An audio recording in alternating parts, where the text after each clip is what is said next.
PizzaFellas Podcast right here, the hottest in the world. It's a PizzaFellas Podcast. Turn your speakers up, we better have a blast. Grab a drink, fill a glass, light a cigar, come on, let's make it last. Pizza Talk with Sal and Joe, Oliver, Antonio.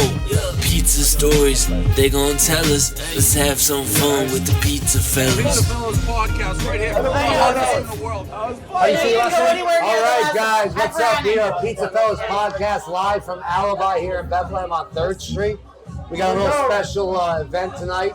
Right here, again, in Alibi on 3rd Street. Orwa, he's the owner here. We have all our guests here. Place is packed. We're having fun. Drinks are flowing. Again, PizzaFellas Podcast. Follow us on all the social media platforms. Instagram, Facebook, Twitter, X now that it's called. All those outlets. Subscribe. It's free. We're on YouTube, Spotify, Apple Podcasts. We have a special guest here tonight to start. We have Carrie Havernick. Havernick. Sorry, we're bad. From Edible Lehigh Valley. That's what it is. And this is a magazine? Yes. Okay. Yeah, we're a quarterly publication. We started about a little over a year ago. Our first issue was fall of 2023. So. What brought this all about? What's that? What brought this all about? What was the need you found? What's the definition of what you guys do? Okay, so the Edible Lehigh Valley publication is part of a broader group of publications from a company called Edible Communities. And they've been around for about 20 years or so. They started in California, and they're all regional. So you get a license for the magazine, and you can basically run one anywhere. There's like 80 to 90 of them across the country and into Canada. So Philly has one, Jersey has one. And then what's the mission statement of what So the idea with this is a quarterly magazine that focuses on local food and drink. And so a lot of that has to do with everything from restaurants to farmers to distilleries to breweries to like food makers, food producers. That's awesome. So you're going out there. Yeah, like people who are doing things, broadly speaking, across the food scene. More small business oriented. Yeah, and you can, depending on how you run, depending on your area, it kind of depends on how you run the magazine. I got you. Some of them are like in urban areas, so they're much more like restaurant focused. Right. But we kind of have a little bit of everything here. Yeah. So we have lots of farms and farmers markets, but we have lots of restaurants. So it's a mix-up. And then we have tourism too, so that kind of adds another dimension to how you talk about food. Right. You have a dedicated area, or now you can choose? So it's Lehigh, Northampton, Berks counties. It's That's also, for you and... Well, it's also Lancaster and the lower part of the Poconos. And that's you. Yeah, so when my publisher decided to... So we were sort of splintered off from Edible Philly, and so when he bought that part of... Because we were Lehigh Valley was part of Philly, but that doesn't make any sense. Like it does, but it doesn't. Yeah, so like geographically, when the Philly publication started 10 plus years ago, this was part of it. And I was writing for them, which is kind of partly how I got involved. I've also published a cookbook about Pennsylvania. So a place like Lehigh Valley in that situation probably got lost. Kind of. I mean, I was doing the writing, but Philly has so much going on that it was just like, it's just competing for oversaturated. space. Yeah. So when this kind of broke off, my publisher was like, well, let's also do Lancaster. And there's a lot to offer in Lancaster. There's so much going on with food in Lancaster. I just saw a steakhouse. It's unbelievable. I just saw a steakhouse on Instagram the other day. A beautiful steakhouse. You can sit in your own tripods outside. Amazing. Like really? Yeah, like it has. It's like a glass building on the decks during the winter, and then they take them down. But during the winter, they have their own. That was on Facebook? Yeah, I saw that. I've seen that. You have your own like fire pit. You can fit up to 8 people, and you have your own part. Like people did a lot of that during COVID when COVID started. Yeah, that makes that's sense. me. Thank you. And so I just advocated. I advocated for part of the Poconos. I got one that's all the way down there. My gin and tonic is somewhere over there. So I advocated to include the Poconos, at least the lower portion, because there's no other publications really up there.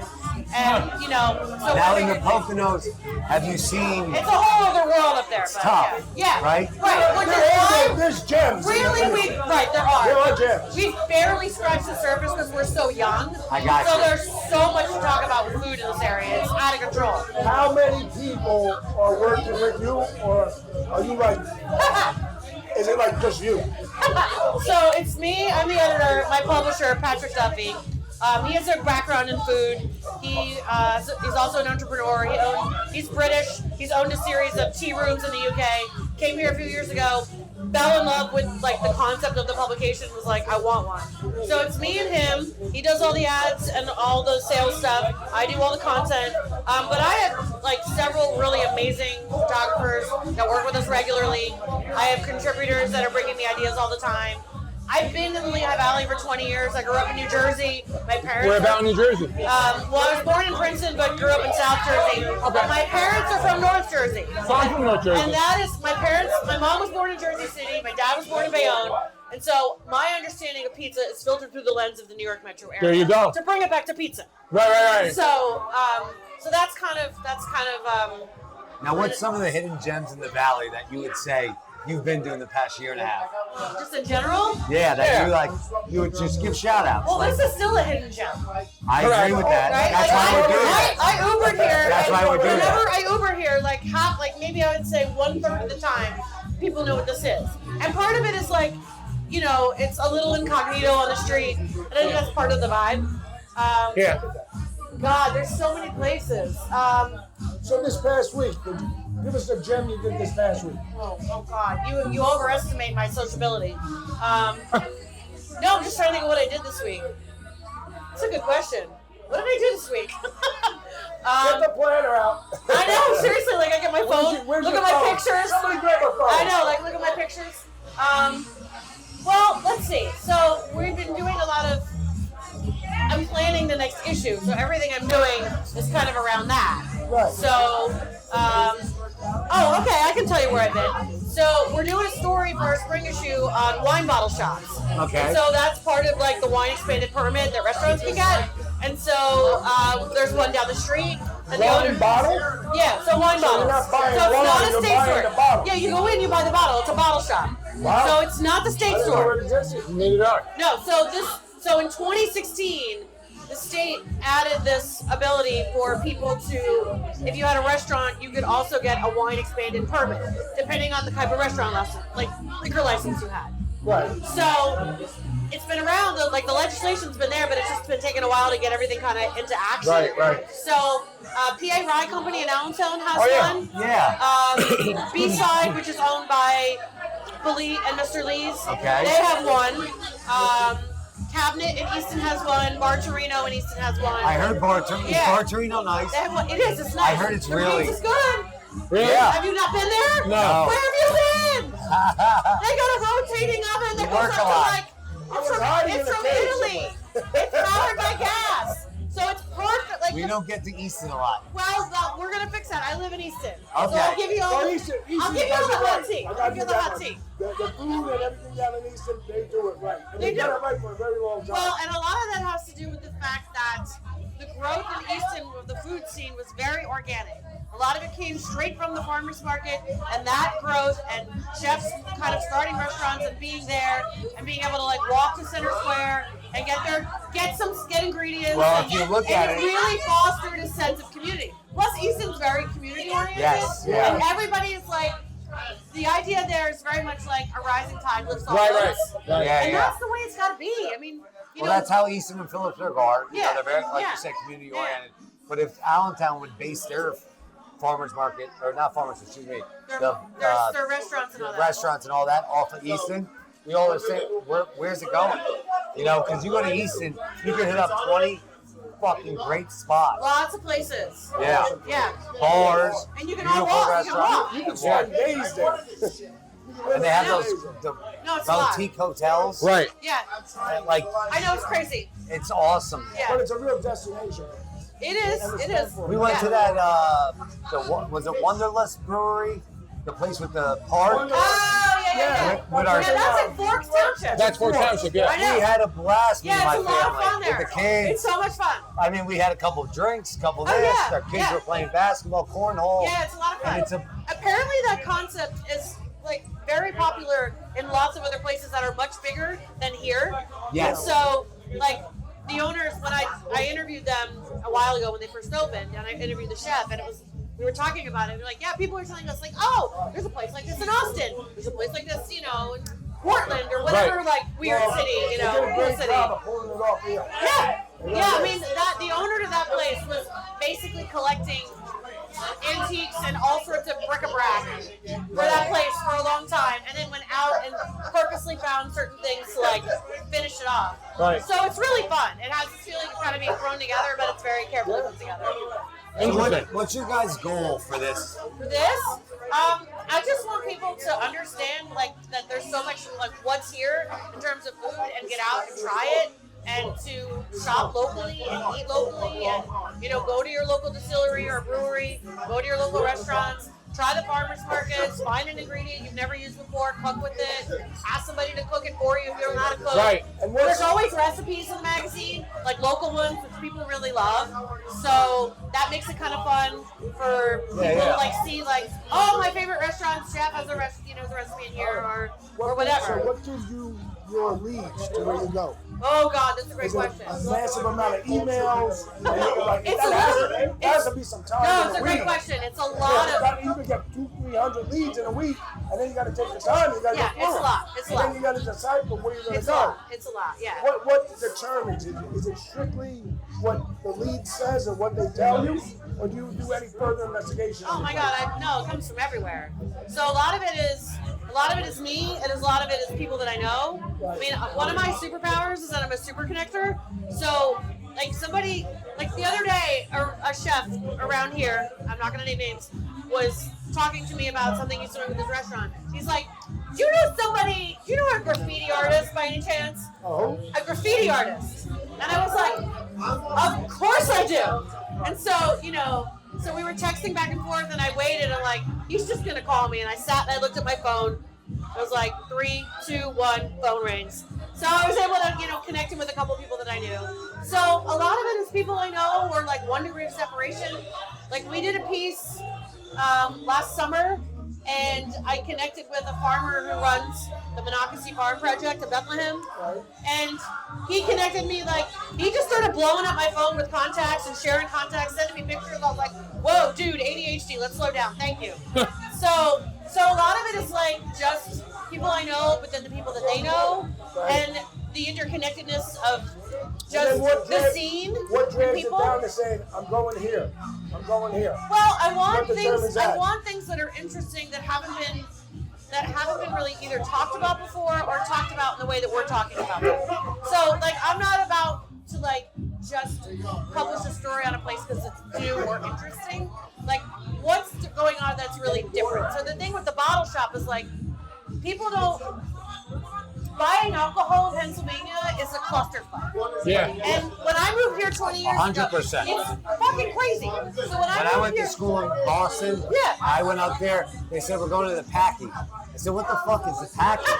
They said, you can buy liquor, booze, this, that. I said, they don't have this at VA. Yeah, I know. I was like, what it's the hell? Crazy. I was just up at my sister's last weekend. She lives up in Poughkeepsie. And we went to this place, and it was a reminder of how crazy it is here. She's like, oh yeah, you can go in here, you get a growler, and you can get, a beer from all different, beers from all throughout the region. So that's a story. So the wine bottle story is trying to explain to people something that nobody talks about. I mean, shit, we didn't even know. Nobody explains. So the writer explains basically how difficult it is to get a liquor license, why restaurants want these bottle shops, why they're bringing them in, because they want to bring in interesting wines and sell them to people and be like, try this wine, and it doesn't have to be snotty. It's like, this is a $20 bottle of wine. You may love it, you may hate it, but you're not going to find it at the state store. And here's why. So that whole Byzantine process is kind of explained. And so these people just want to kind of extend their brand of their restaurant. And you're looking to do that and help them out. So like I want people to like know these are places you can go. If you don't want to go to the state store, you don't want to go to Jersey. And so that people are trying to fill a niche. And so a lot of it is tricky for the restaurant owners, but it's really about just bringing interesting wines to people's tables. Or if we direct this back to Alibi, where we're at, this is kind of filling a niche of people who want to go to Philly or maybe New York and have that party atmosphere, nightclub atmosphere. Really, really good food and really good cocktails. Best cocktails in Lehigh Valley, hands down. Really? Yeah, I would say so. Right here, she's saying. Okay. Oh my God, yeah. No, Yeah. you've been a lot of places. I'm not. I'm Yeah, just I saying, mean, the wow. quality of stuff that's behind that bar, you can't get at many places around here. Yeah, no, there's. You're right about there's some that. money Yeah. behind that bar. I mean, there's a lot. I know. It's like just There's like some money. put a lock and And key like, behind it. That's basically cash sitting on Now, what do It you, is. what I do mean, you it's say to someone, the average person in Lehigh Valley, says maybe they're a little overwhelmed? By what? Like you just said, there's so Oh, much I hear behind that bar, or they don't Well, that's understand when the you drink. walk in and you ask your bartender. They'll ask, this place has That's good what bartenders. that's what I'm asking. Right? And I so, say the same thing. Yeah, so. I don't like that excuse. No, but it's true though. It's like if there's a good bartender and they'll ask you, what do you like to drink? And even if you don't know, they'll be able to guide you. Yes. Right? Based on either what you're eating or what the mood you're in for, like what you're feeling. Like if you have the right top. Yeah, like I came here and I was like, I said to James, I need to start with a gin and tonic. I think it's going to be a long night. Plus, disclosure, I was here last night. So, I had like a couple of the Palomas and all right. I don't remember what My else. wife likes Palomas. I don't remember. It's very good. I don't remember what else happened. It was like drinks were brought. It's all right. It's the way it goes here. You know how it is. So, so I think just ask questions and just go through it, trust the people that if you walk into a place like this, you're walking into a place that has knowledge and thought and intent behind it. Right. Yeah. Even if it like looks like a party place, Yeah, like he's all of gonna this is clear really the place. yeah, it's all carefully thought out. Oh, 100%. I And agree so with you. Max did an amazing job putting together the cocktail list and making the drinks, and so I would just say, just ask questions. Yeah. And they're happy to like give you samples of stuff and just to figure out what you want. Yeah, you got to figure it out. But this isn't a place for Bud Light. No. Take a risk. You're not drinking a Bud Light No, here. just take a risk. You're not You never drinking. know. You're not drinking a pomegranate martini. And if you are, You might. it might, but it's going to be over You the might, top. right? But I mean, you can get a Cosmo here. That's pretty basic. Yeah, you're right. But it's not rendered in a basic way. Yeah. Right. It's all got a little interesting twist to it. They put their spin on it. Yeah, that's what distinguishes it. Yeah, which is what they should People do. who create a place like this are hyper creative and always want to innovate, and they I always like the want word, hypercreative. Yeah, like they want to bring a new eating and drinking experience to the table. That's awesome. So Now, are you a lot of friends? people aren't ready for that. Are you friends with Jordan from down the street, Seven Sirens? No, I don't know. Sirens Right there. Brewery? No, but I mean, I know what it is, but I Yeah, don't know he that just well. bought a Riverwalk. I heard that. Yeah, we should connect. That's awesome. We'll get you up there. Yeah, that sounds great. Yeah, he's a good guy. Great Great guy. guy. He's a great conversation. It's endless. Yeah, it's Like, endless. Yeah, it is. We could publish this monthly and it still wouldn't be enough. I would love we do a publish on us. That would Yeah, be I great. mean, there's so much. I mean, that'd be. There's a lot out there. And pizza is. Come to Yeah. Biagio. We're more than pizza because we Oh, I have you know. on. Yeah. We're in a place like this. We go to steakhouses. Oh, yeah. We're everything that Pizza Fellas do. You understand? It's Yeah, not yeah. just the pizza. It's the lifestyle of how we are. No, I get it, but your podcast is called Pizza Fellas, so I was just feeling. Because that's what we are. I what we are. get it, but I was feeling the need to like bring it back to the topic and just, No, it always- my we writer always editor do. brain was going, so. Yeah. Yeah, we always do bring it back. Actually, we just talked to Stoke in Easton. Oh, I love. They're I coming love, on the podcast. Love them. Yeah, so we got them. He's awesome. I heard they have Abe great- is awesome. Really? He's making his own pasta. His pizza's good. Yeah, I heard. Yeah. I heard he's got a good pizza. He got a good does, vibe, yeah. too. I ate his pie. He has a good pie, Yeah. I was in there about a month or so ago, right after he got his arcobaleno, and I was having a really crappy day. And he was like, "Come in, I wanna make these things good for you. Tell me, give me some feedback." And I'm like, "I'm not gonna argue with that." So I went in, and he brought some things in, and then he showed me his new menu, and then I ended up like proofreading his menu, and I'm like, just let me eat. I don't want to proofread. And I can. It's like a disease. I'll say it. I'm like, no, that's not right. No, you spelled Parmesan wrong, or whatever it was. I'm like, come on. That's awesome. But no, he's a good guy. He's an excellent chef. So, We had a good time with him. give us a shout out. It's edible. Edible Lehigh Valley. Edible Edible Lehigh Valley. How can people locate you? What do they have to do? So we're published quarterly. We're basically published every season.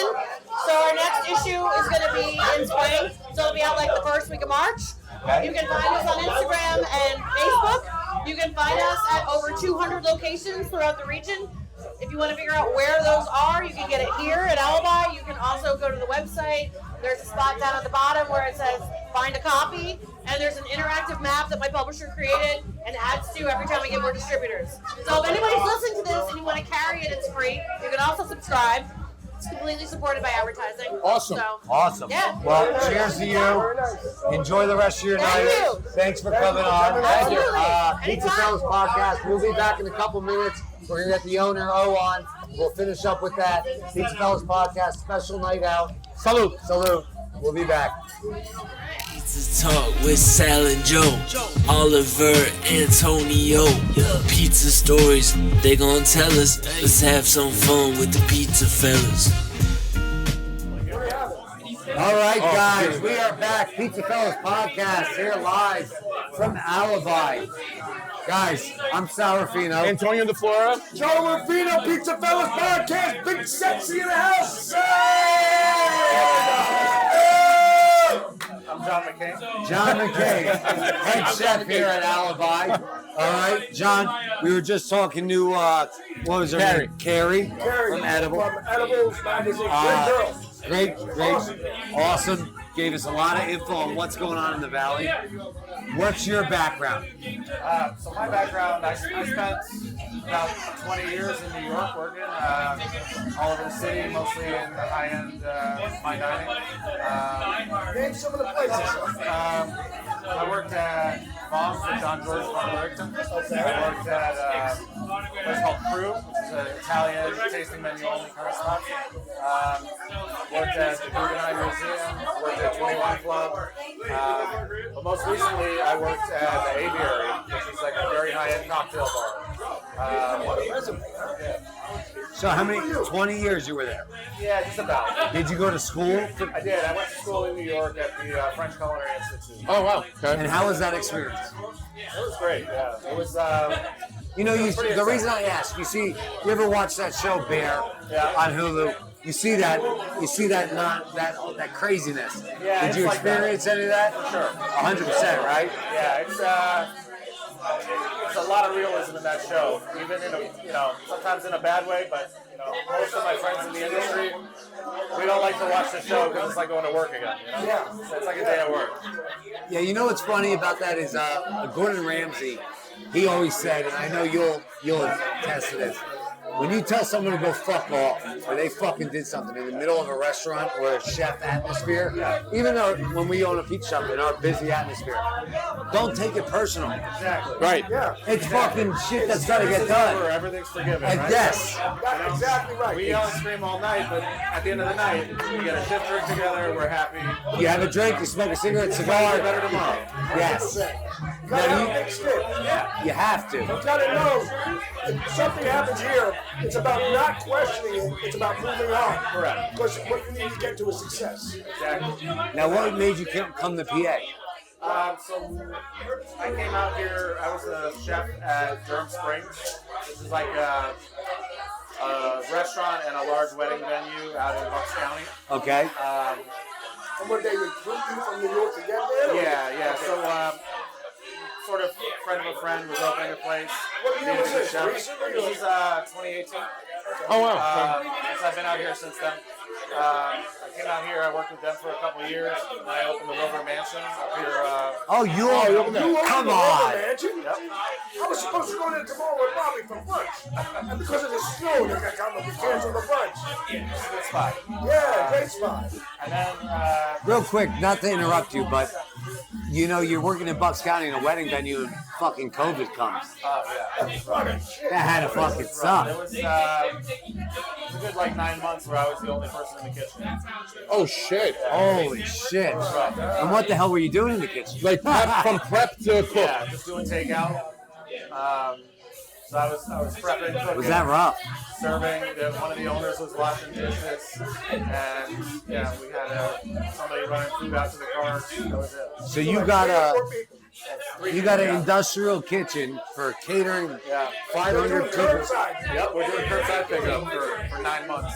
Saying to yourself, what the fuck is It going was on? rough, yeah. That had to be tough mentally. Tough, yeah. We didn't quite make it through COVID. We went until they had raised the restrictions, but at that point, we were. It was over. Yeah. But we ended up selling it, and that's when I ended up moving over to the Wilbur Mansion and opening that.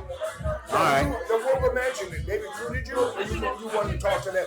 They recruited me through the owner of the Wilbur Mansion and the owner of Spot spot where I was. We're partnered together for a little while on that project. They brought me in. When I started over there was, the whole new addition on there was a hole in the ground. I was there for kitchen design, designed all the back of house spaces, and basically recruited all the staff, set up the whole restaurant, did their first menus, their opening menus, and their tasting room. How long were you there? Almost 2 years. Not quite. Like 18 months. Good job. Huh? Yeah. Now, what made you leave there? Some issues with the ownership. They were part of a hotel group, split off from the hotel group, and I went and worked with the hotel group up in New Hampshire for the next 6 months. Where, the resort? Yeah, at Mountain View Grand. It's a hotel, resort, spa, golf course, like a 140-room hotel. So a nice place. Yeah. High-end. Yeah, it was big. I got you. Yeah, I ran that through their busy season. And that was a beast. It was like you get about 500,000 in food sales a week. 500,000 in food sales a week? Yeah. It's a beast. Wait, time out. Wait, you said $500,000 a week? A week? A week, yeah. In food sales? Yeah, my food orders were $100,000 every week. And who were you ordering from, mainly? Mainly Alliance Foods up there, and then a few local vendors that did more boutique stuff. Wait, who's your supplier again? Alliance. Okay. Alliance. Yeah, but they would come in with 5 pallets of food. How long did it take to put that order away? Half a day. Half a day to put an order away. How many fridges? We had 4 walk-ins and a wine room and a big dry storage area. Oh, you got liquor plus that. Oh, yeah. So what, is that including, that's just food? What's your liquor then? 500,000 was my food and beverage sales. And then, all together. Yeah. Okay, still. But no, I was just, We had 3 ballrooms, 2 private dining areas, and 2 restaurants. what's the most people you cater to?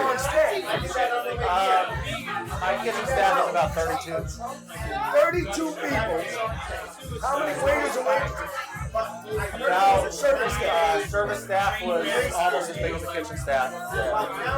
So 65 people. Up at $500,000. You went in. And what, 3 ballrooms you said? Yeah. 3 ballrooms. Now you have 3 events at once? Yeah. 3 events at once? We had 1 large ballroom, and then we had a slightly smaller ballroom, and then we had what we call the clubhouse, which is part of the golf course. And 2 restaurants. And then 2 restaurants and like a quick service at the clubhouse. I'm tired listening to it. I'm thinking about it, I'm tired. What's your hours a week?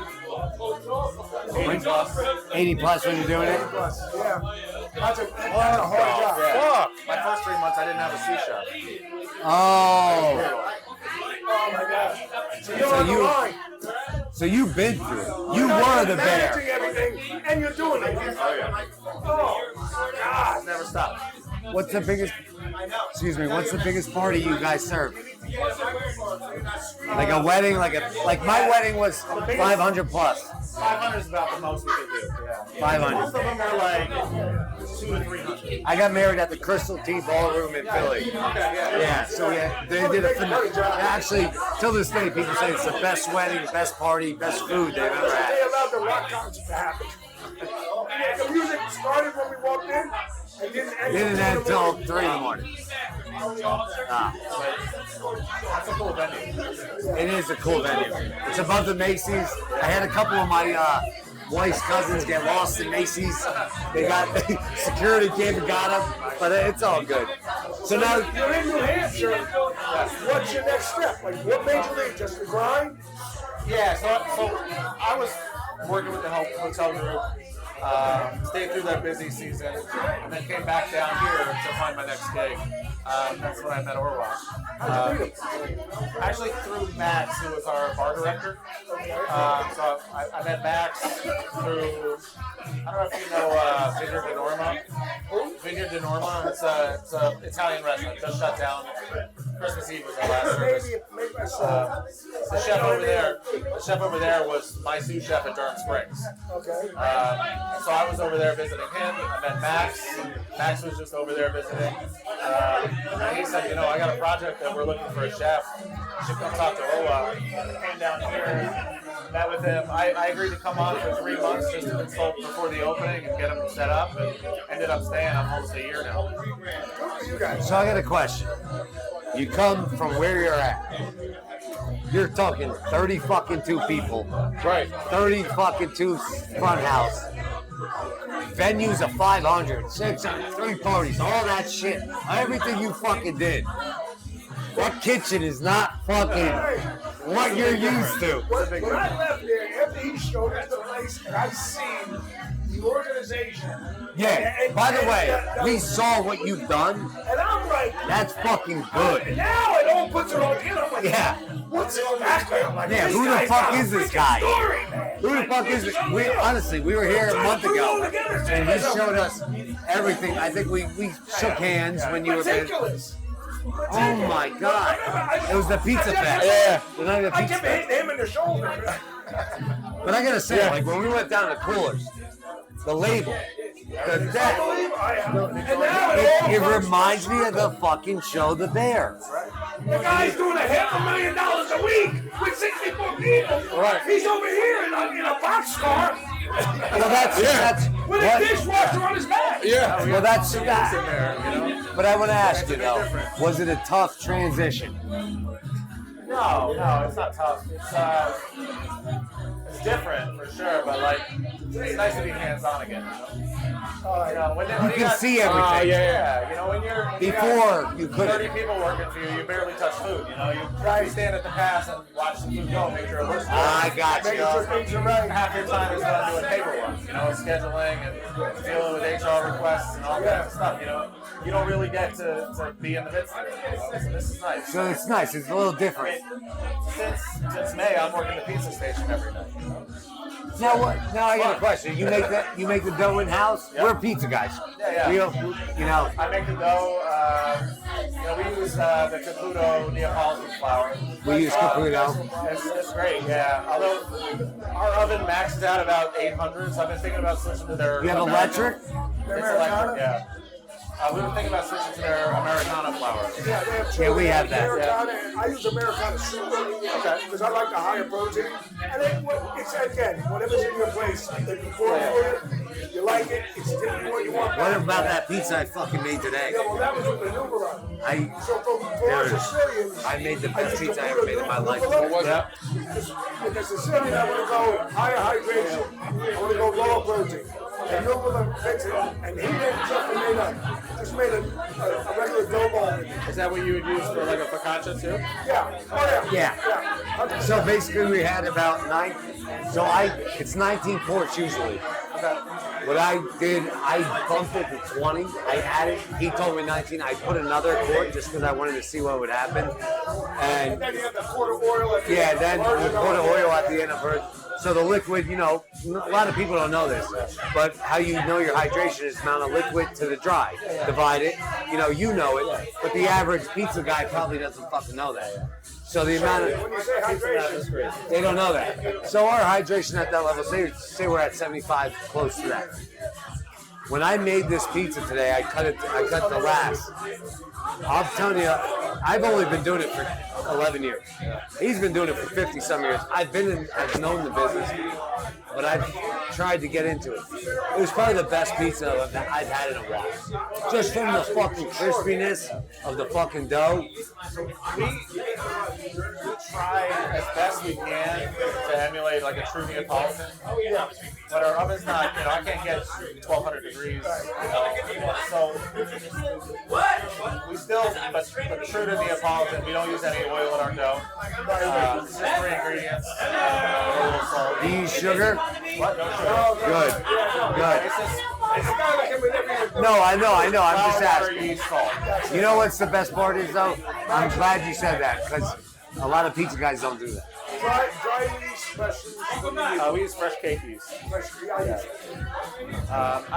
Active dry is good for some stuff, but I don't use it in my dough. There's so many different ways. We do a 24-hour biga. Oh, you do? Yeah, so we do, and we run 65% biga. Really? Yeah, 65% biga. So we do a big batch of biga, and then we just bump it with flour and water. Yeah. And we actually use ice as we mix it. So I've seen a lot of people doing that. yeah, so we do that because we use a spiral mixer. Yes. Not a So do we. and the spiral mixer puts a lot of heat into the dough. And if you don't, you'll kill the yeast. So what we do is, when we start it, we put the biga in, we put the flour in, and we put about a third of the water in, and the rest of it is by weight of ice. And we mix for 25 minutes, and we just dose in the ice little by little throughout Now, the when you process. add the ice, you're adding that. When you do the math, that's liquid. Then. Yeah, it's liquid. but we do our liquid by weight, right? So if you weigh the ice as a solid, it's the same amount as if you weigh the water. Correct. Okay. Yeah. No, I got So you. we do like on our batch size. We do like 1,600 grams of ice as part of the batch. And you're using grams because of the culinary. Yeah, It's easier. It's easier. It's actually when everyone. If you're not American, you should have learned that. Majority of guys are using the metric system. We do almost that. I mean, you can go up to 100% biga, Right. dough, right? Yeah. But like, it's not. Well, it's like what's his name? It's too wet. The guy. It's really a two per shot. Yeah. Dad, who's the guy? Lagoria? Lagoria. Yeah. He's all grams. Oh, yeah. So he comes up, he came to us and he's talking in grams, and I'm like, dude, sorry, I'm a football player. Just don't know what I'm doing right now. Talk to me back into That was a great time. He's great. Have you ever met him? A guy that's made dough. Started to do things outside the realm of what we knew to learn what you should do. You need baking percentages. You don't need a recipe. Yeah. You know, and It's all ratios. and Yeah. that was That's how our bar program works. and that was a change in my life. Yeah, how much? Pizza I made 52 years ago, and the pizza, the sauce, what I do now with pizza 52 years later, is a whole different thing. Yeah. And when you The game has understand, you sit there and you're like, I can do this. And the customer's going to enjoy it. They're not going to complain. Social media changed the game. Yeah. Social media, honestly, It did. it has nothing to do with the pizza guy. It's social media changed the Yeah. game. It has to do with who's the pizza guy that took over that and said, I'm going to do that and learn from people and adjust my product, because the average guy will go in and say, oh, my pizza's fucking Right. great. But your pizza's been this fucking the same since 1972. The guy's like, I gotta make the best pizza. It's like, you're making the same pizza your grandpa made. And Exactly. it's nostalgic, but like, There is the truth in the life. you know, sometimes. Well, you can Stop. Right. When you see so many guys, you can see the guys that are institutionalized and the guys that have gone out there. You know, they're not making a golden brown crust. They're making a charred crust. You got leopard, you got a dark undercarriage. That's how you eat it. That's my favorite. You know, we get a lot a lot of people that come through and they're like, my pizza's burnt. It's like, well, That's it's how we supposed to cook be it. that way. That's Here's how we what I cook say. it. This is how we cook Right. it. If you want me to make you another one, I'll make it the way you want it. That's not how we cook pizza here. And that's exactly what I tell everyone. Pizza goes out, most people say it's well done. No, you ain't seen well done yet. You know, that's Right. how we eat. Listen, you're gonna get your people that like this. We have people that still come to our shop. They want light baked. They eat a whole pie light baked. I mean, the dough's raw, Right. and they love it. And I'm like, we what get the like fuck? people that'll ask for, extra crispy or extra well done. It's like, up it's 800 degrees. Like, if it's extra crispy, it's gonna be black. So, I got it's a fine line. That's it. A Neapolitan, like you're making, isn't meant to be a crack. No, it's not. It's actually in Italy, they'll bend it over, and eat it like a sandwich. Yeah, they cut it with scissors. Yeah. It's not. Yeah, that's the big thing, the scissors. Right. You know what happens is our dough, we should cut with scissors. We have too much going out. I can't. What happens is when we cut our dough with the cutter, it flattens that bubble. Sucks, but we just can't. We're clumping too much. We gotta go. Gotta go. The finishing line is a lot to do, but the athlete is just the amount of volume. The volume you can't handle. You know, but I see that. The finishing line is really squeezed. Yeah. What kind of, how big's your spot? We own Biagio's on Cedar Crest Boulevard by Target. Where is it? Biagio's on Cedar Crest Boulevard. Yeah, right by We got the 28 liquor store. spots in the ovens. I'm there 11 years. Yeah. What kind of volume are you doing? We're the number one pizza shop in the Lehigh Valley, Over 3 a year. numbers wise. Out of the early 68 seats. We were top. Tonight we had. You know, the whole night. No, tonight. Let's be honest. Tonight our drivers we had three drivers. I had my bus boy. Between the three. You're still doing delivery in house. Oh yeah, between the three drivers, we usually have 6 delivery drivers on. We're short-handed right now. I hate it like you don't. I was just telling them. They're like you got a DoorDash. We had three delivery drivers on tonight. They all had 20 each, so that's 60. I looked at their numbers. I had my bus boy take 7, and then that's not counting our third-party DoorDash and slice orders. So now you're looking at, say, 120 deliveries, and from an hour from 4 o'clock till 9 o'clock. You know, but that's just, and then we have dining room. Pies in the oven. So we went 2 guys on the table. Oh yeah. You just doing deck ovens?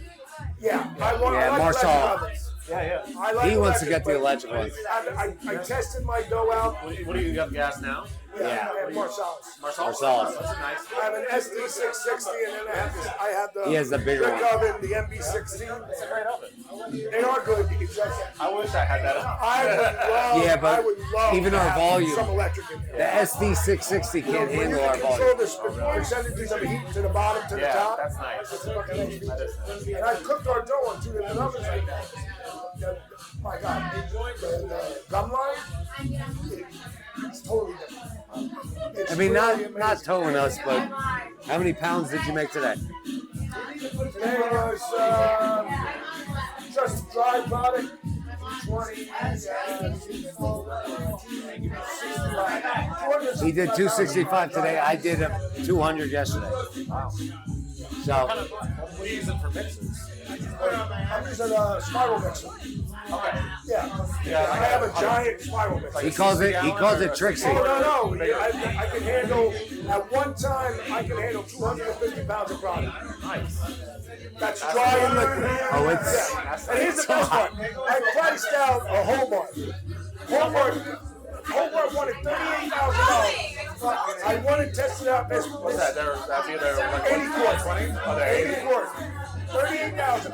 My probate, $14,500 in the door. Can I tell you something? I've never bought a new Hobart. I buy used every time. Right. You buy one from 30 years ago, it'll last you another 30 years. Well, we had one. You buy the new one, it's dead in like 18 months.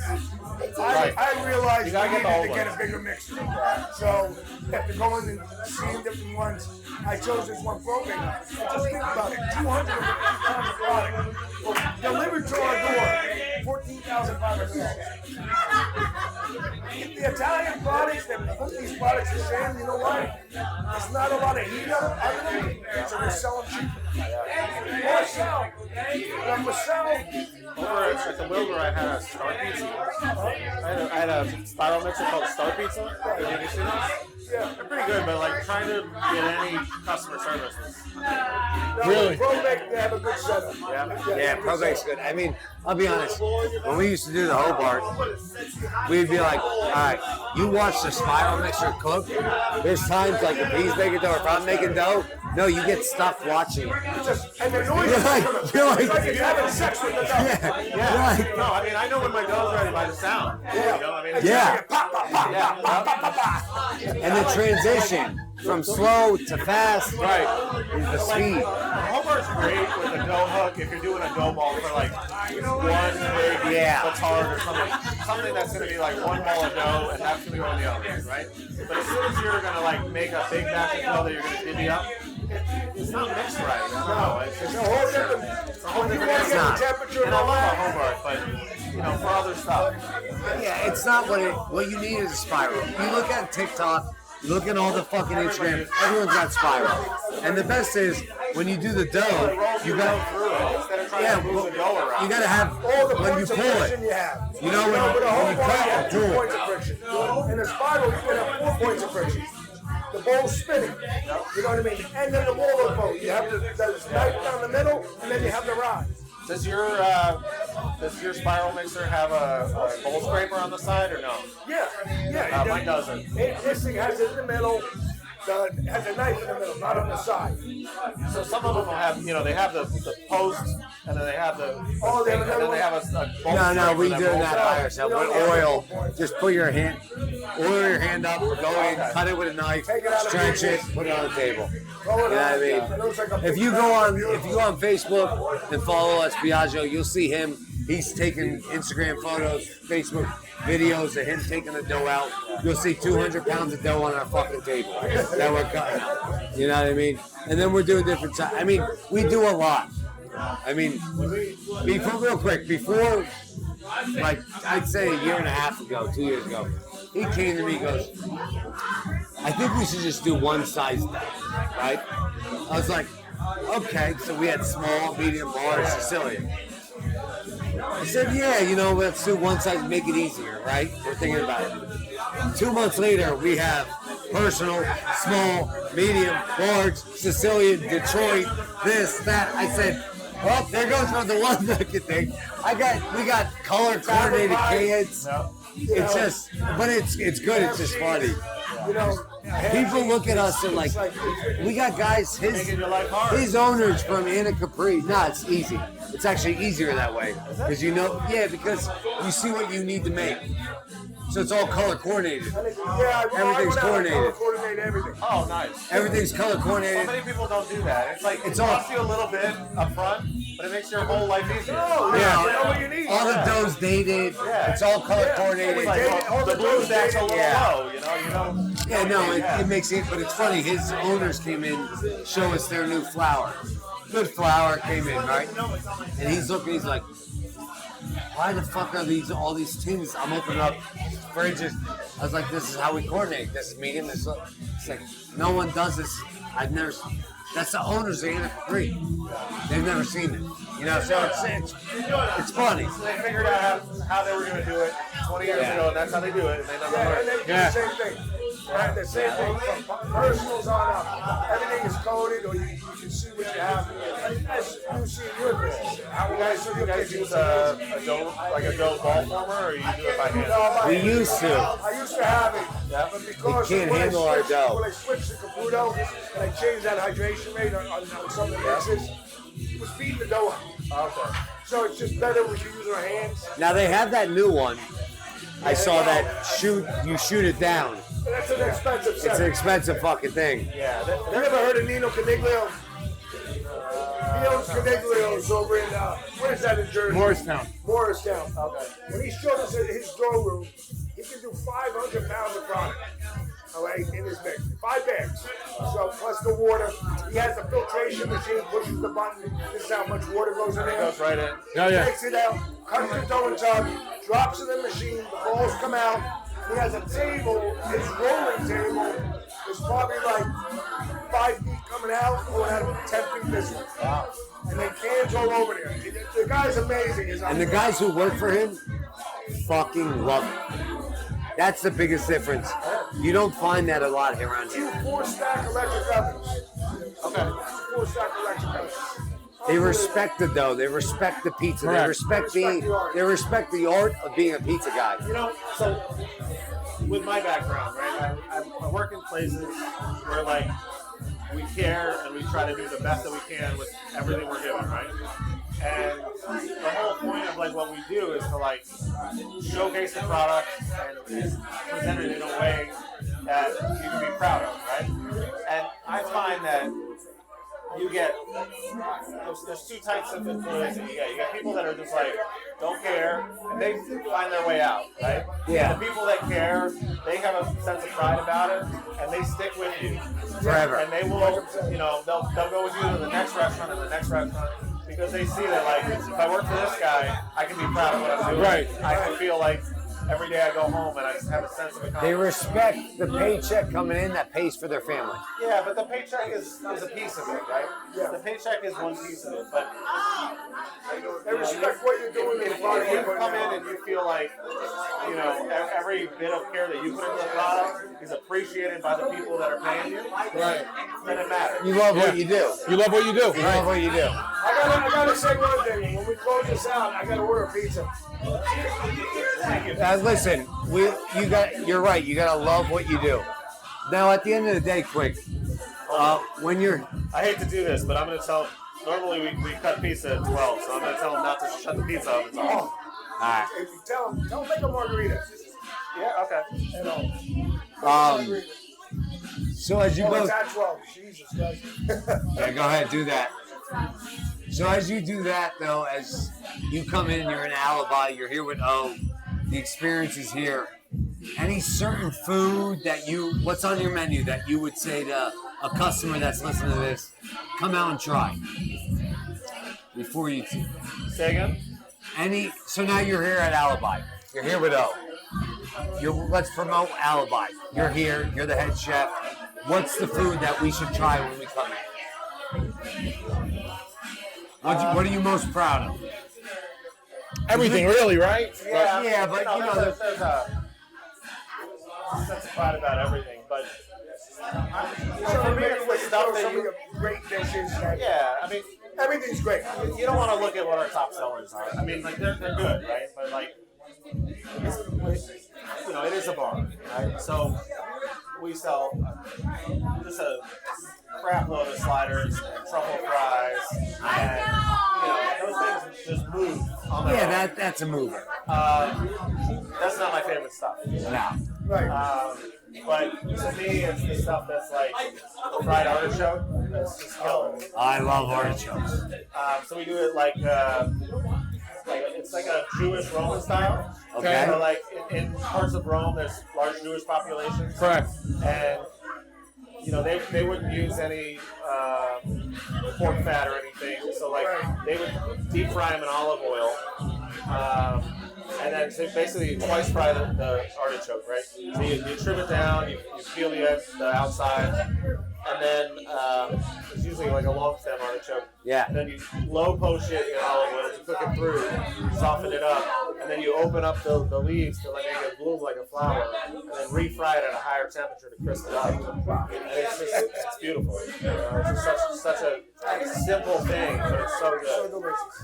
Yeah, I love That's artichokes. one of my favorites.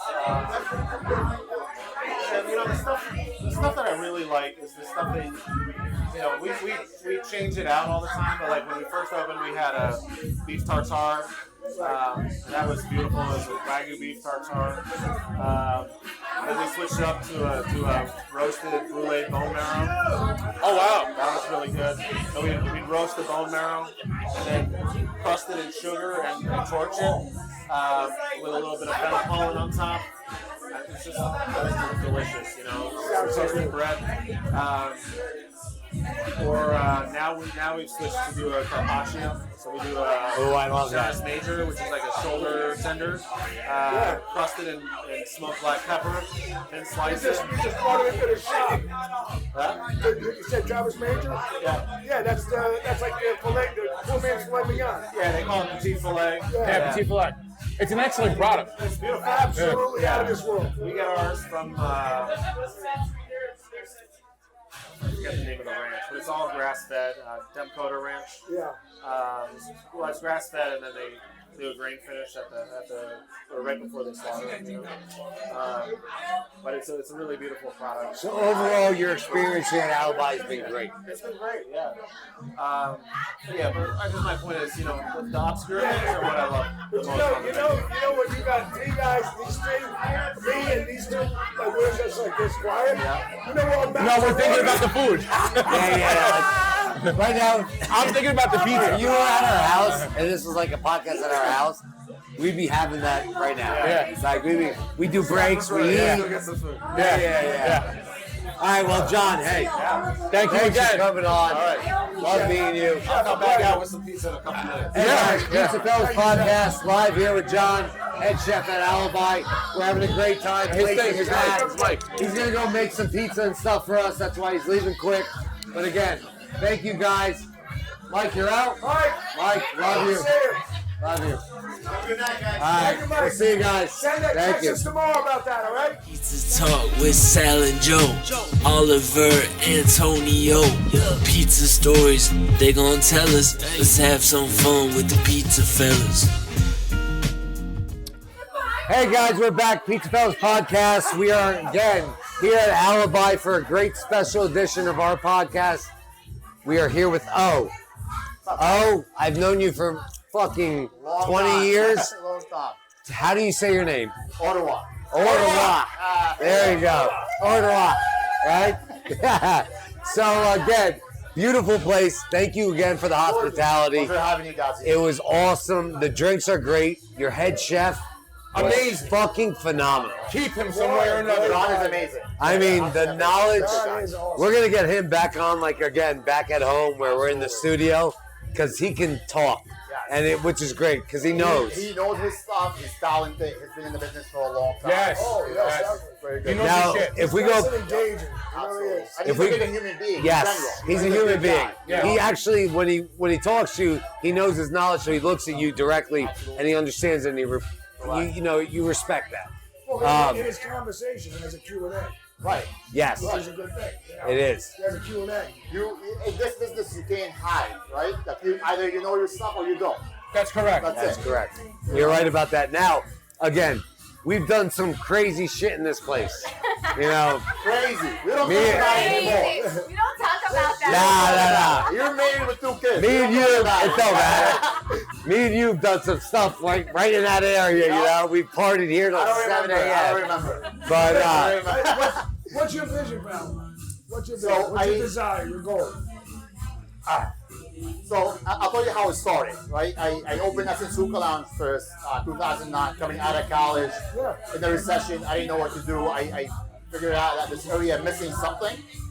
Had no money, had no idea how to run a business. Honestly, now looking back at it, I was a little bit arrogant, but I guess I had good You took the instinct. risk. You I had took the the good risk. instinct, right? It was actually very innovative. Yes. So it was something different in the Lehigh Valley.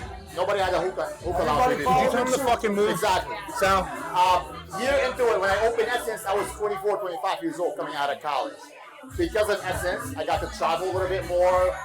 Vegas, Miami, New York, LA, all these areas. And I always end up at a place like this. I want good cocktail, good food. I like food, you know? So we're in this business, so we like to eat. Order a lot of stuff, try a lot of stuff. And I realized Lehigh Valley missing this. We have great restaurants. You don't have a place where you can have a good cocktail, you can socialize. Right. You can have good food while He you're was just snacking. playing like Moderanos in Fort Lauderdale. Yes, exactly. Right? Steve turns around, his expo table turns into DJ. That's You know? it. That's it. That's something Yep. different. That's So something the idea was opening for happy hour, have a little bit of dinner, but mainly then nightlife, you know, with cocktails. when did music. that click for you, though? It what developed year? Over the years. I'm saying though, like when you were with Essence, you know, I thought, shit, you guys are doing great. Yeah, You know, we were killing it. you were killing it. Absolutely. Now, last year was my best year in business. 14 years. really, Best year. What year was really. 2023. I closed, and my last day was February of 2023. that? The Right? decision Yeah. to close was to Because I want to do this, right? Over the years, I realized I like this location. It's a great, I love Bethlehem. I like the building itself because it has history behind it. This building was called Scaramouche.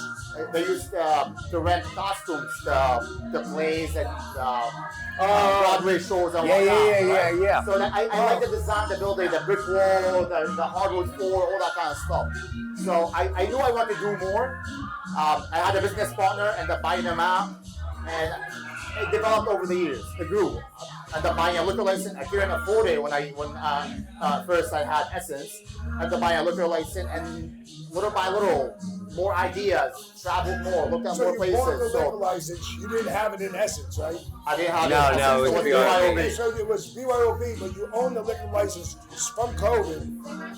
After COVID, yeah, I bought a liquor And license. then you had it on the shelf, so you had to pay for that every year. So I was working, I did the design, the interior design. I was working on the design while I put my business plan together, and I started looking for a liquor license. That's another story. It took me like 7 months to find a liquor license. At that 7 point. months? Like 7 months. Yes, I had lawyers, I had agents, I had a To lot of find a people. liquor license? Because I had to buy one in Northampton County. Oh, and okay. They're allowed grocery stores and gas stations. I got to you. Liquor. So they bought all of them. I started calling people, asking them to buy the liquor license. It took me 3 months to buy the liquor license I bought it from. The guy on 191, what was it called? Italian restaurant. It's Stefano's. Oh, you bought it from I bought it from Stefano's? Stefano's. Wow. I kept going for 3 months. So he finally said, okay, I'll sell it to you. Wow. Now you got that, and then that was off I to got the. that, then off to the races. You know, Now, when you want to design this, again, it was a lot different. Back then, when we were Absolutely. hanging out, Yep. you could go right I in didn't have a there. kitchen. You had no kitchen. Right. That whole shit was empty. You had to put exhaust. You got to put all that. major renovation. You haven't even seen downstairs. No, I did. Oh, we did. He showed us. The walk-in. You brought those coolers in? Downstairs, I had to put a dish room on the pet area. Downstairs, the floor is lower than the sewer line. So Yeah, I had to dig remember. the concrete and put a sump pump in it. I started renovation. They told me I'll be done in about 4 or 5 months. It took me 13 months. Listen, again, I know you don't want to say it, but when we were younger, when I went down to that basement, and then I just saw that basement, I don't remember. holy I don't shit! know it. That basement's completely different than the years ago. But again, that was when we were younger. Now, when you get into this mixologist, Yes. what made you get to that? Because that's different. Right. I want to think outside the box. I want to bring something unique to the Lehigh Valley. Right. I knew probably there was a handful of people in the Lehigh Valley that can put that kind of level of cocktails together. Okay. Luckily, I got to know Max. Genius, incredible, probably one of the best people ever when it comes to designing cocktails. Right? I don't even know how many sugars I have. Let me tell you. I think I have like 10, 15 different kinds of sugar. Really? You know, yeah. You know, it's we create cocktails that has to be. Thank you, chef. Thank you. Eat, we want to take old cocktails and put a twist on it, right? So, for example, we take an old fashioned and we make it with something different flavor profile. We have a Japanese whiskey, sweet potatoes, sesame in it. So we take the old cocktails with a twist on it. Now, if you want to order the same old cocktail, you can. Right. But we want to provide something different. You know, you have. Now I got a question for you, quick. You're an average guy, just like the rest of us. Yep. When a guy like Chef John, Yep. mixologist Sam, all these guys are coming into you. They're telling you this. Yep. Are you overwhelmed? Maybe at some point. At some point. I don't know how to make a cocktail. I barely know That's how what I'm to- saying. how to I wouldn't know how to do that. I know how to make a pizza, believe it or not, but that's about it. You know, maybe some fried eggs if you want. No, but I'm saying, are you overwhelmed with their ideas? You're the No, owner. so when you find the right person to the job and you trust them, you have to put faith in them. Right? They're artists, the way I look at it. Right? So I gotta give them the freedom to create within the guideline of what the business is supposed to be. Here's your mission statement. Exactly. Show me what you can do. And wow, he's hit on the point. He's doing this. So it's all within your thought process. Yep. Yeah, Absolutely. No, I agree 100% with We what. all, if there's one thing between myself, Max, and John, we all have the work ethic. I think both of them are incredible human beings, not just a mixologist and a chef, right? They're good human beings. They believe in the concept, right? And we all work together to every single detail, from the cup to the napkins to everything else. Why are we adding this to the menu? What's the flavor profile? What do we need to bring to the Lehigh Valley to our customers? The seventh service. What do we want people to feel when they walk into the door? The smell, the taste. No, the that's lights, that's the what it should be, music, though. Everything. That's really. Yep. Now, what do you think your biggest struggle has been? We open in the middle of down economy, right? People are struggling. We see it. We know that. You know, a lot of people can't afford eggs and milk and gas. So that was tough in the beginning. Well, eggs are $12 an hour a dozen. Yep. And then you got a martini that's $20. $20. So people are gonna look a little. Like, I'm only saying this because I'm your friend. Yes. I'm gonna say someone's gonna come to your place and say, "Why am I paying $20 for a fucking martini?" Because you can't get that martini anywhere else. You know, not just that, also the prices of everything else increase dramatically. Sure. In the end, we're a business. We have to make money. Because it happens to me all the time. Tonight it happened to me at 9. We close at 9:30. 9:15, a lady orders 2 large pizzas, 1 large extra sauce, 1 large extra sauce pepperoni, and 12 wings. $85. She won't pay it. She's screaming. I'm in the bathroom. I come out of the bathroom at 9:15. We're closing. I come out. Why are you screaming? Well, I'm not paying $85 for 2 pizzas and this. You ordered it. No, I'm not paying for it. I said, then listen, leave the food there, leave my restaurant, never come back. Well, what do you mean? Never come back in my restaurant again. I locked her account.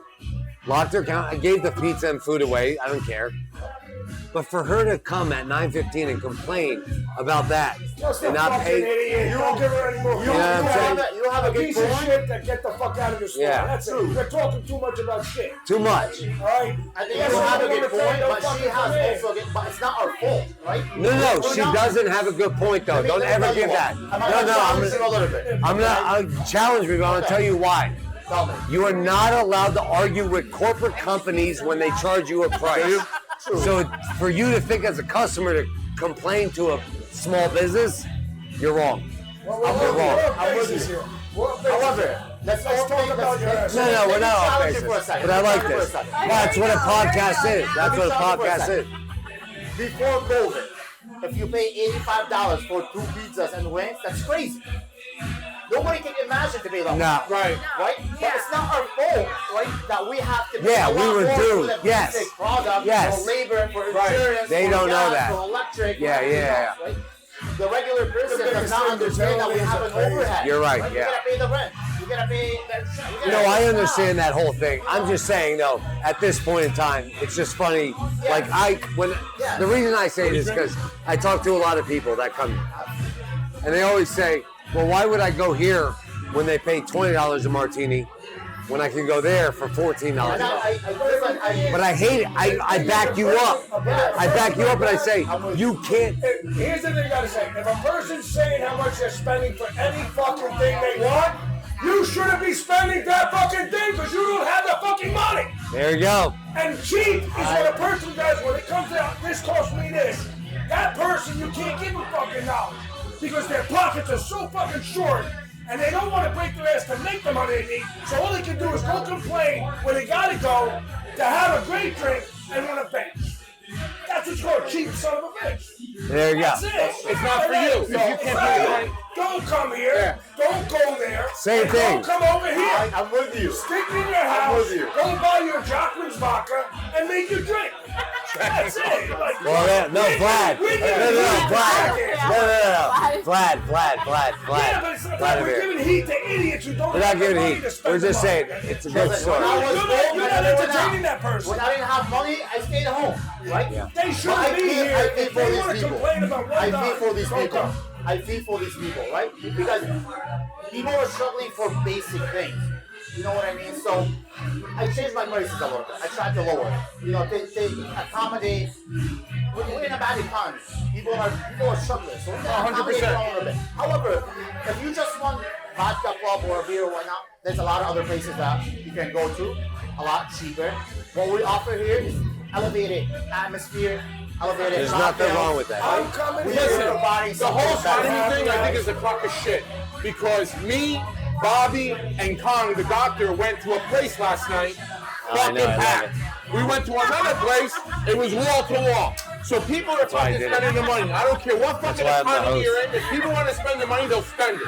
We love to drink in America. Here's the other thing too. Cheers, guys. If I come here, cheers. We love alcohol. If I come here and this costs me $18, but I like to drink, it's my $18 that I'm spending, right? I'm with you. It's not for you, maybe, but it's for me. You're right. You're right, but I feel for these people. I understand. Oh, 100%. I'm not saying that. What I'm saying is this. in general, your place is fucking fantastic. Right. This is a beautiful place. I can come here all the time. If I didn't have 2 kids, and me and my wife would be here all the time. But I get lucky. I get to get out We'll go to today. the basement later. Yeah, later. We'll do old school. Old school. No, we can't have it. That. Oh, stop, Tara. Oh, I think your place is a sexy place. Thank you. It's attractive. I'm a style customer that, you know what? You're coming here because you're looking for a special kind of environment. Right. And that person's going to walk in here. If they're worried about AIDS, if they're worried about a pack of cigarettes, if they're worried about any of that, honestly, you shouldn't be walking in the store. I'm with you. Stay Because home. when you come in here, you come in to spend some money, the bill's going to be what it is. Right. And if it's 100, 200, 300, and you have something to say about that, you know what? McDonald's is down the street, or the liquor store somewhere else. Go there. C-Town's across the street. Yeah, I mean, That's true. this is not the clientele we're entertaining to. 100%. We're entertaining the people that want a sexy environment. They want quality, high-end food and drinks made by quality people. That love their craft. Love their craft. Look at the pizza. A beautiful pizza. Come in here. It's worth every penny. If the pizza's $12 or it's $24, if that's the price they're paying, that's what it's worth it when I'm in this seat. You know? And I'm a true believer. And we eat at so many restaurants across the country and around the world. We find the places. I mean, you're you walking pay for in what those you places get, to right? have this Yeah, you pay for what you get. ambiance, Yes. to have this sexy atmosphere. You know, and there's not a lot of sexy atmospheres around that you say you can go to. You're in a handful of them. I'm with you. No, you know what's funny though is what you're laughing, right? But it's so true because no one talks about a sexy atmosphere. You don't have that. Part of it. The drink, the music, the food, the lights. It's all part of the experience. It's a vibe. When you walk in the door, It's the vibe. you see the Martini. chains that you have on here. As soon as you see this, you're Martini. like, wow. You know, high end. Relax. You shouldn't have these. You're walking in here. You're like walking in like a president or something. You feel you're somewhere. You know, you want to look good. You want to come in. I like being in that atmosphere. Right. And that's as simple as that. And, Yeah. and I have to say something also. Yeah. The regular people or a lot of common people don't understand what it takes to maintain a business, to open a business. This is what a podcast like this is very important. Right. We're not just paying for the dough and the cheese, and we're paying for the electric, the gas, Yes. the labor, Yes. the insurance, Yes. the place that we're here, right? We have a lot of overhead. You can make that pizza at home if you want, but if you want to come to a place to eat at a restaurant, to come and enjoy a good atmosphere, good music, good people, good service, you're going to have to pay for it. 100%. You come in here, you want to dress up, you want to look good. Yes. You know, you go, you take a shower, you put on your cologne, you put on some nice clothes, you look in the mirror. Right. Where do I want to take myself tonight? Let me take myself to the hole-in-the-wall bar. Like this? Yeah. What's the way when I walk in? You know? Shit. I love a hole in the wall. So do I. Yeah. We all do. I'm not We all dressed like do. this. Right? I'm dressed like this because I want to come to the place and I want to bounce. Yes. Let's be honest. 9:55. I left the shop. He texted me, "Are you home?" I said, "Pick me up at 10:05." I got home at 10:05. He's outside. I said, "Give me 5 minutes." I went in. I changed 3 times because I was like, "All right, I can't wear that. I can't wear that." I was like, "I gotta wear that." You got style for sure. It's a couple of it. But again, at the end of the day, what's your long goal here? What do you think? What's going on?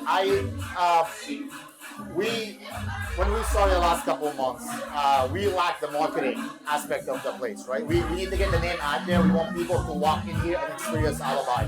Most people that come in here, they love it. They keep coming back. Unfortunately, not a lot of people know about Alibi yet. This is why you guys are here. That's right? what Carrie said from Edible. Yep, exactly. Marketing is extremely important. I mean, we look at some of the fine dining restaurants in Lehigh Valley. I can say a lot of names. They're all busy all the time, but they spend a lot of money on marketing. Sure, right? It's a different business plan to maintain a place like this than maybe a hole-in-the-wall bar or your 100%. average neighborhood bar, right? Where people can afford to go maybe 3, 4, 5 times a week. Here, maybe once or twice a month, right? So that means we need a lot of people to walk in here, to walk into the door, And if 10% of them come back every month, then we'll be busy. So we're trying to get to that level. That's what we want to do. And we want to bring more stuff. You guys see, we have a musician in here. We have a lot of ideas yet to bring, entertainment-wise, event-wise. Mike, the mozzarella guy. Yep. We're going to host an event here. He's going to host an event upstairs where he does something with the DJ and the mozzarella. We'll come to that. We all know a lot of He's doing a whole thing upstairs. He's renting out the whole upstairs. And he's going to do a whole mozzarella making with the DJ. We're going there.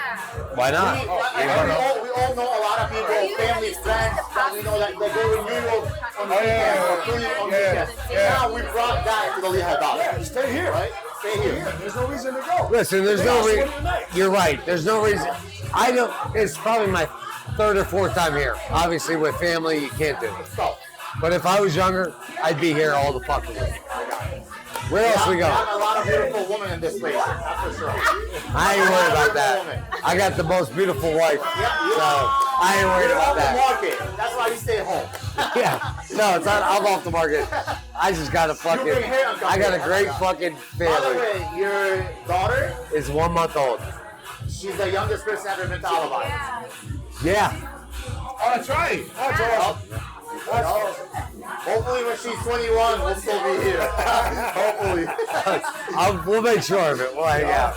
Well, hey, let's cheers. Cheers. Thank you guys. Salute. It was a pleasure having you. Salute to Alibi. Guys, PizzaFellas Podcast. Salute to Alibi. Follow us on Instagram, all the social media platforms, Facebook, all that. Go on Spotify, go on YouTube, subscribe. And remember, from Big Sexy, come to Alibi so you can be sexy. There you go. That's a good segment. And our next episode, well, we have an episode coming up next week, so this is going to probably drop Tuesday. Okay. Then we have an episode, we're filming Wednesday. And then Sunday, we will be in Staten Island. Yes. At our good friend Peter. Tara will be there too. Our whole clique will be here. Bobby will be there. One more thing before we're done. Because I Yeah. want your hat. Just for a picture. There you go. Who will wear it better? I think Yeah. I can wear it like that. You can have it. You can have it. Guys, PizzaFellas Podcast special edition at Alibi. Thank you to O. Thank you to Chef John. Thank you to everyone that came out and followed us. Remember, go subscribe on Spotify, YouTube, Apple Podcasts. We're there. We're getting going. Cheers. Cheers. Cheers. Thank you. Pleasure.